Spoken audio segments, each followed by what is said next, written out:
Good morning, everybody. Welcome to ISE 2017. We're here in Amsterdam. It's day 4, and who would have thought we would be saying day 4 a couple of years ago? But here we are with NEC Display Solutions. We're in Hall 5, stand R24. Now, we have one of the many men of the moment with us today, Florian Rotberg, who's the Managing Director of Invidis Consulting. They're very integral to ISE. In fact, they're very integral to Infocom these days with the events that they do. Invidis, well known for consulting, putting on great events, running great research reports. We've got you on the Friday for a purpose, Florian. Tell us your impressions of the show this year. Well, thank you for having me here. This show was quite successful. I think we have new record attendance, but we probably will learn tonight. It was very successful. For the first time, we did 2 conferences here. So we did the Smart Building Conference on the day before the show on Monday, which was very, very successful, as well as our Digital Signage Summit.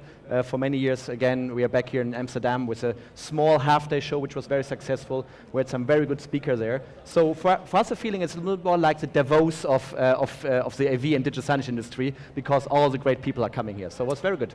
Davos is an interesting analogy. I heard somebody else say that as well. But your speakers on Monday were amazing. I mean, you had Amazon. I mean, just list some of the people who were speaking and what they were talking about. Well, the great thing is, the industry is realizing that, the AV and the typical residential world and the app-based and cloud-based service are growing together, and that consumers, want both worlds together. And there's a reason and an existence for both. So we said, we have to bring both together, because absolutely the trends are coming from the consumer industry. So we thought we have to get the Amazon guys there, talking about Alexa, how this is changing the way people communicate with IT devices and AV devices. So it was really great. We really loved it, and we had some great people there, 70% more attendance, which was fantastic, and some really, really interesting people. And the greatest thing is, it was from across the world. We didn't expect that. We thought ISE, it's more or less, it's a European show, or at least, 3/4 of the people come from Europe. But no, the attendance. The conference was very, very international. That's great. That's really good to hear. I think people are generally saying that this event is global or international, and there's zillions of people from across the country here. We're very lucky that we've got Mike Blackman running it. He's done such a great job. You think back to the years when you and I were talking about the digital signage stuff, and we've got a whole hall of things. Yeah. 6 or 7 years ago, it was tiny, it's grown, and he's continued to innovate with drones and other bits and pieces, and the Smart Buildings Conference, etc. So we're lucky that we've got him. We're lucky we've got the Infocom backing as well. And it truly is, to say, an international event.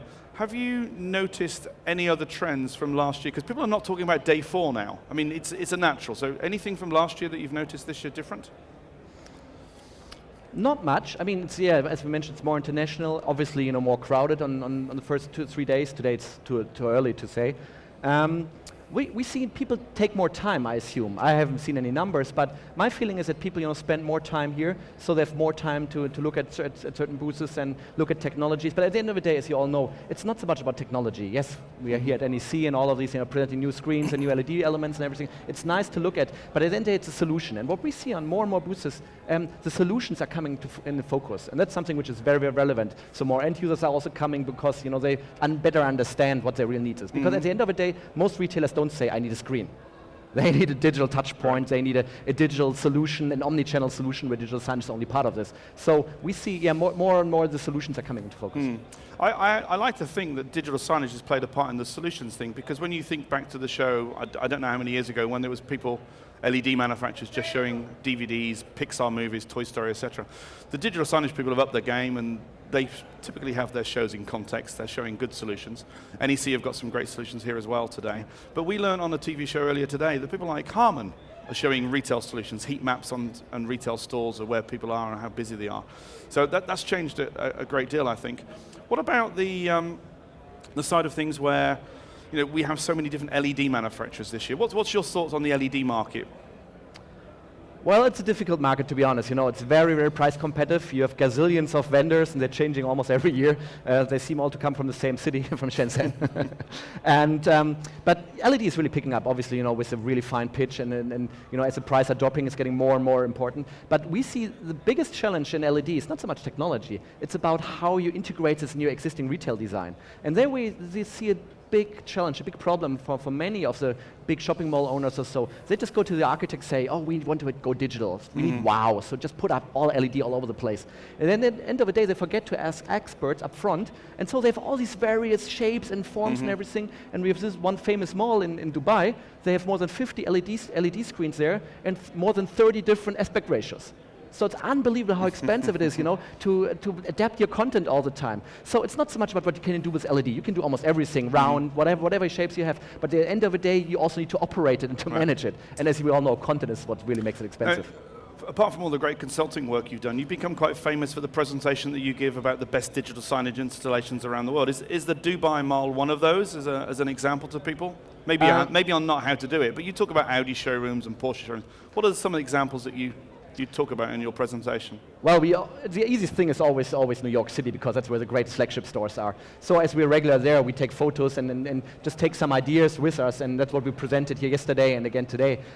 So we really want to show, what's really up there, what really current architects are designing, what they're looking at, and where you get the greatest effects. Currently, a big trend is mirrors, for example, because they found out they cannot afford to put hundreds of displays in one store. It's just too expensive. In a flagship store, maybe it works, but obviously it doesn't work, in hundreds of branches. So they look how they can combine on a smart way LED lighting, LCD, LED screens, as well as mirrors. If you do it really smart, then you can have great effects, with a positive ROI. So these are the smart things. So these are things we talk about. Obviously, some really engaging things, lots of interactivity.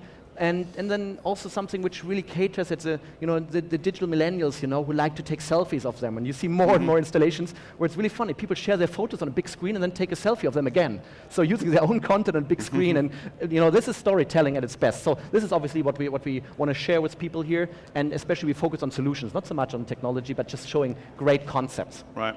I think it's very important at a show like this to show that to the systems integrators and help educate them in terms of what can be done. Now, system on a chip and the whole idea of having displays with open pluggable specification slots or open module interfaces, that's a trend here this year.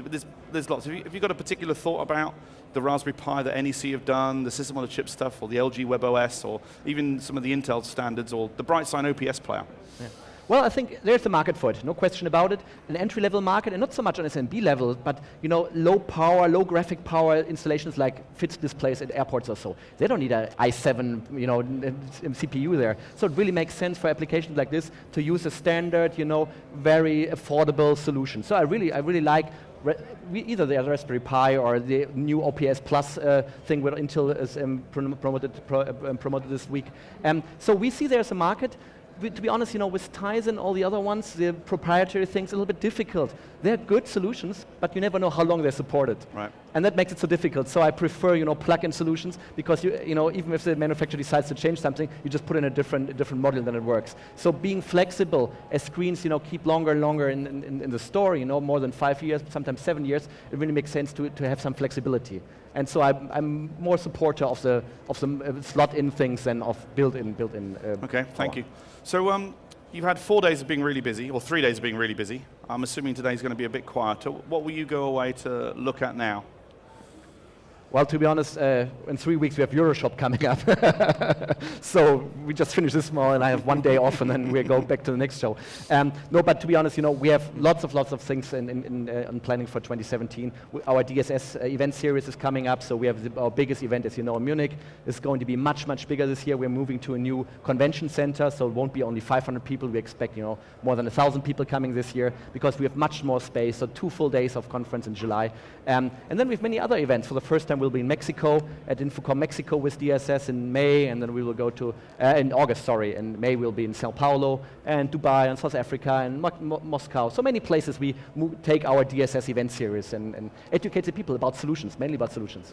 It's perfect, and the industry needs to thank you. And I thank you, Florian, for coming on our show. Thank you for having me. Thank you.